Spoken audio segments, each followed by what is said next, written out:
اپنے زندگی میں خوشی لانا چاہتے ہو تو میرے نبی والی زندگی سیکھو، اللہ کے واسطے نبی کی زندگی پڑھو، اللہ کے واسطے قرآن پڑھو، اللہ کے واسطے علماء سے جوڑ بیٹھاؤ، اللہ کے واسطے۔ اب تو کتابوں کی ضرورت ہی نہیں ہے، اے فون چ ہر شے اگلے ٹھوک چھڑی، فون پہ تم اپنے نبی کی سیرت پڑھ لو۔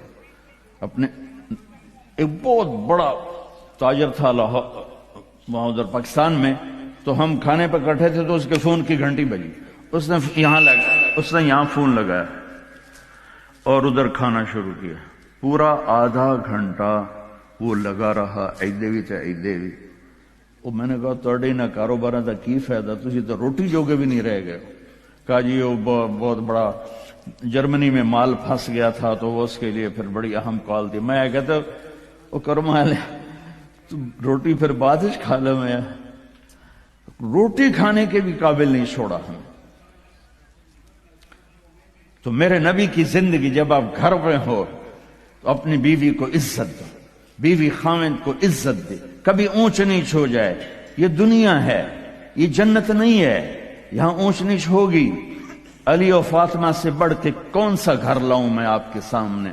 میرے نبی گھر میں داخل ہوئے بیٹی کے تو دیکھا آپ ذرا غمگین بیٹھی ہیں، تو آپ نے پوچھا بیٹی کیا ہوا؟ کہ جی میرا اور علی کا جھگڑا ہو گیا۔ تو آپ نے فرمایا علی کدھر ہے؟ کہا جی باہر نکل گئے۔ تو اب یہ نہیں آپ نے کہا کہ میں تو سسر ہوں، میں کیسے کہوں میں اپنے داماد کو ڈھونڈوں، آپ خود ڈھونڈنے نکلے، کسی سے نہیں کہا کہ جاؤ علی کو بلاؤ۔ جب گئے تو وہ مسجد میں لیٹے ہوئے تھے اور کمر پہ مٹی لگی تھی، تو آپ نے پیار سے کہا ابو تراب اٹھو۔ یہ ٹائٹل آپ کو ہمارے نبی نے دیا، ابو تراب اٹھو۔ ان کو اٹھایا، کچھ نہیں کہا، ساتھ لائے اور گھر میں آ گئے۔ کچھ نہیں پوچھا کیا جھگڑا تھا، کیا لڑائی تھی۔ ہماری طرف دیہاتوں میں پنچایتیں ہوتی ہیں نا جھگڑے، تو وہ پوچھنے والے ہور لڑا کے کم ہور بکھا دیں۔ ہاں بھئی تو کی آکھیا، ہاں بھئی تو کی آکھیا، اسے کہے تو میں آکھیا نہیں، اسے کہا تو آکھیا، اسے کہے تو میں آکھیا نہیں، اسے کہا تو آکھیا۔ بھئی تھی لڑائی ہو کے صلح دی بجائے ہو لڑائی ہو جاندی۔ میں قربان جاؤں، میرے نبی تشریف لائے اور آپ نے ایک لفظ نہیں بولے، اور آ کر آپ ایسے نا لیٹ گئے، زمین پر لیٹ گئے، زمین پر۔ ادھر حضرت علی کو لٹایا، ادھر حضرت فاطمہ کو لٹایا۔ اب مجھے دیکھنا، یہ ہاتھ علی کا پکڑ کے یہاں رکھا، ادھر سے بیٹی کا ہاتھ پکڑ کے یہاں رکھا علی کے ہاتھ پر، یہ دیکھ رہے ہو، اوپر آپ نے اپنا ہاتھ رکھا۔ اب یہ علی کا ہاتھ، یہ فاطمہ کا ہاتھ، یہ میرے نبی کا، اور کہا تم دونوں بولو ہماری صلح ہو گئی۔ کچھ نہیں پوچھا کیا ہوا، بکا تم کو ہماری صلح ہو گئی۔ تو دونوں نے کہا جی ہماری صلح ہو گئی۔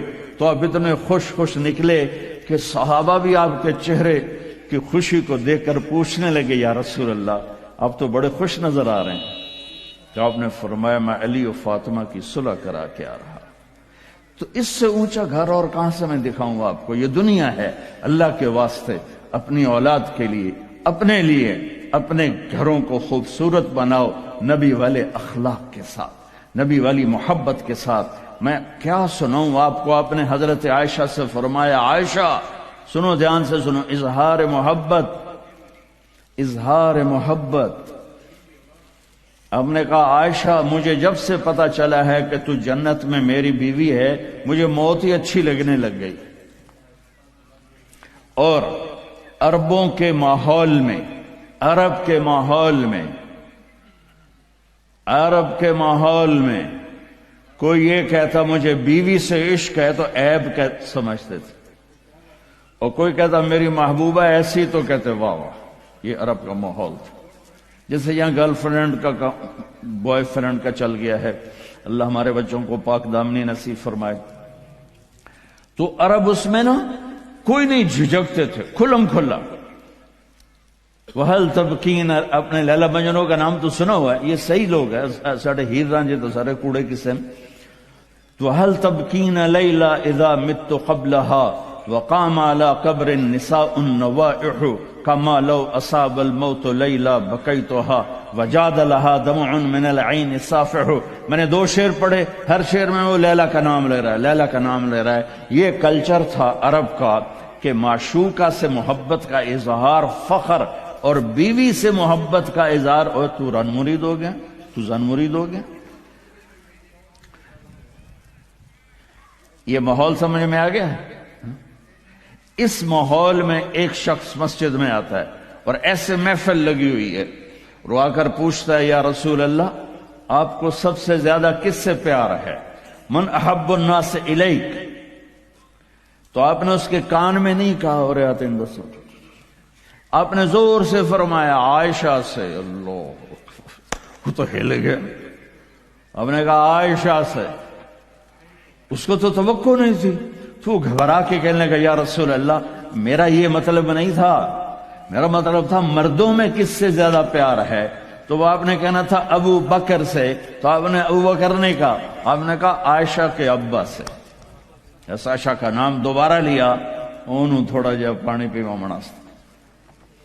اپنے گھروں کو آباد کرو محبت کے بول سے، محبت کے رویوں سے، محبت کی باتوں سے درگزر کرو، برداشت کرو. یہ میرے نبی نے زندگی سکھائی ہے. حضرت عمر کا فرمان ہے ما اکرمہن الا الکریم وما اہانہن الا اللئیم. بیوی کو وہ عزت دیتا ہے جو شرافت والا ہوتا ہے، اور بیوی کو وہ ذلیل کرتا ہے جو کمینہ ہوتا ہے. اتنا سخت لفظ کہیں نہیں استعمال ہوا کہ کمینہ آدمی بیوی کو ذلیل کرتا ہے اور شریف آدمی بیوی کو عزت دیتا ہے. تو میرے بھائی بہنوں، اللہ کے واسطے میری فریاد سنو. تمہارے گھروں کی خوبصورتی میرے نبی کی غلامی میں ہے. یہ ڈبل جابیں چھوڑو، یہ بڑے بڑے گھروں کی دوڑ چھوڑو، بڑی بڑی گاڑیوں کی دوڑ چھوڑو. اپنے گھروں کو بچاؤ اللہ کے واسطے، چونکہ یہاں کی نسل خطرے میں ہے. پاکستان میں کوئی برے سے برا بچہ بھی ہوگا تو ایتھیسٹ نہیں بنے گا، اسلام نہیں چھوڑے گا. یہاں اسلام چھوڑ دیتے ہیں.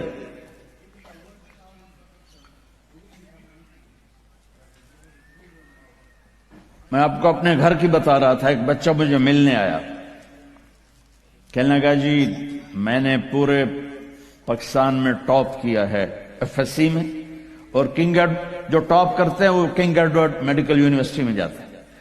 تو 2 دفعہ میں خودکشی کی کوشش کر چکا ہوں.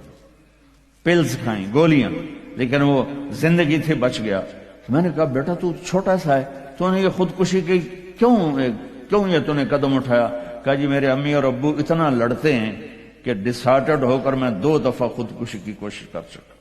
ماں اور باپ کی لڑائی نے اتنے بریلینٹ قابل بچے کو مرنے پر مجبور کر دیا. کوئی بھوک نہیں تھی، سوکھے تھے، اچھے خوشحال گھرانہ تھا، لیکن خامد بھی بد زبان، بیوی بھی بد زبان. تو بچے خودکشی پہ آ گئے. بھائیو اگر آپ اپنے آپ کو خوبصورت بنانا چاہتے ہو، دیکھو میں ہاتھ جوڑتا ہوں، سب دیکھو، اس زبان پہ قابو پالو.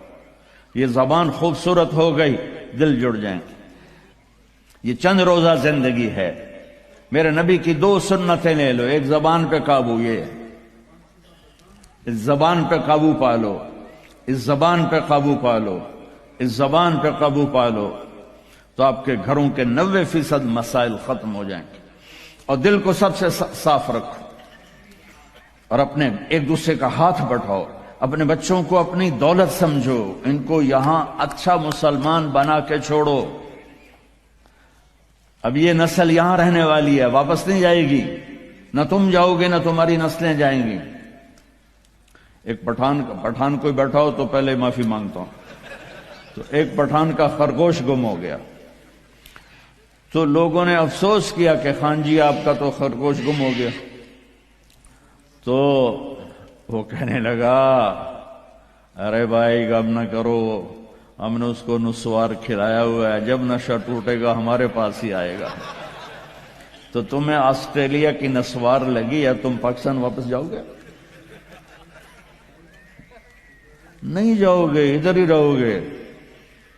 لہذا یہاں اس طرح زندگی سیکھو کہ آپ کی نسلیں اسلام پہ باقی رہیں۔